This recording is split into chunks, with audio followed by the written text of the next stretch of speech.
সিকিমের সঙ্গে রেল যোগাযোগে গড়ে তোলার লক্ষ্যে সেবক রংপুর রেল প্রকল্পের আরও এক ধাপ অগ্রগতি হলো।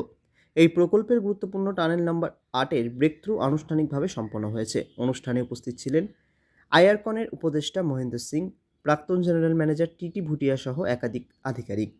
প্রতি বছর বর্ষাকালে পাহাড়ের ধসের কারণে উত্তরবঙ্গের সঙ্গে সিকিমের সড়ক যোগাযোগ বারবার বিচ্ছিন্ন হয়ে পড়ে।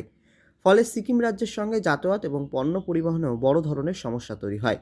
এই পরিস্থিতির সমাধান করতে এবং কৌশলগত দিক থেকেও সীমান্ত এলাকায় যোগাযোগ মজবুত করতে এই রেল প্রকল্পের উদ্যোগ নেয় রেল মন্ত্রক। জানা গিয়েছে, সেবক থেকে রংপো পর্যন্ত মোট ৪৫ কিলোমিটার রেলপথের মধ্যে প্রায় ৩৮ কিলোমিটারই সুড়ঙ্গের মধ্যে দিয়ে যাবে।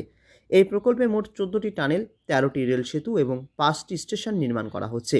প্রথম পর্যায়ে রেলপথ সেবক থেকে রংপো পর্যন্ত তৈরি হবে এবং ভবিষ্যতে রংপো থেকে গ্যাংটক পর্যন্ত রেল যোগাযোগের বাড়ানোর পরিকল্পনা রয়েছে।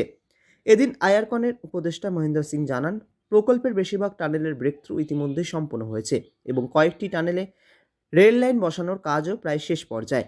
আইআরকনের উপদেষ্টা মহেন্দ্র সিং বলেন, নির্ধারিত সময়ের মধ্যেই কাজ শেষ করার লক্ষ্য নিয়ে দ্রুত গতিতে নির্মাণ কাজ চলছে এবং এটি সম্পন্ন হলে উত্তরবঙ্গ ও সিকিমের যোগাযোগ ব্যবস্থায় बड़ परिवर्तन আসবে।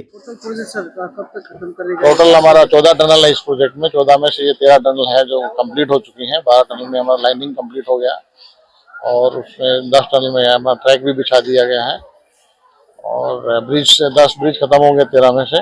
और प्रोजेक्ट का टारगेट है हमारा दिसंबर 27 में हम इसको पूरा करने का पूरा प्रयास है। इस प्रोजेक्ट अलाइनमेंट में जितना भी टनल है सारा ही चैलेंजिंग है, क्योंकि सब में बहुत ही पुअर स्टेट आया। स्पेशली टनल 8 में तो बहुत ही खराब स्टेट आया, जिसमें हमको ब्लास्टिंग भी नहीं कर पाए हम इस फेज से, P1 फेज से। तो हमको एक्सकेवेशन से ही हमको खुदाई करना पड़ा। 1 किलोमीटर से ज्यादा खुदाई ऐसे किया गया है। রেল সূত্রে জানা গেছে, এই প্রকল্পের প্রথম পর্যায়ের কাজ ২০২৭ সালের ডিসেম্বরের মধ্যে শেষ করার লক্ষ্য রাখা হয়েছে। সেই লক্ষ্যকে সামনে রেখেই পাহাড়ি দুর্গম এলাকায় দিনরাত পরিশ্রম করে কাজ চালিয়ে যাচ্ছেন প্রকৌশলী ও শ্রমিকরা। প্রকল্পটি সম্পন্ন হলে উত্তরবঙ্গ ও সিকিমের মধ্যে যাতায়াত আরও সহজ হবে বলে মনে করা হচ্ছে। পাশাপাশি পর্যটন শিল্পেও নতুন গতি আসবে এবং অর্থনৈতিক ক্ষেত্রেও এর ইতিবাচক প্রভাব পড়বে বলে আশা করছেন সংশ্লিষ্ট মহল।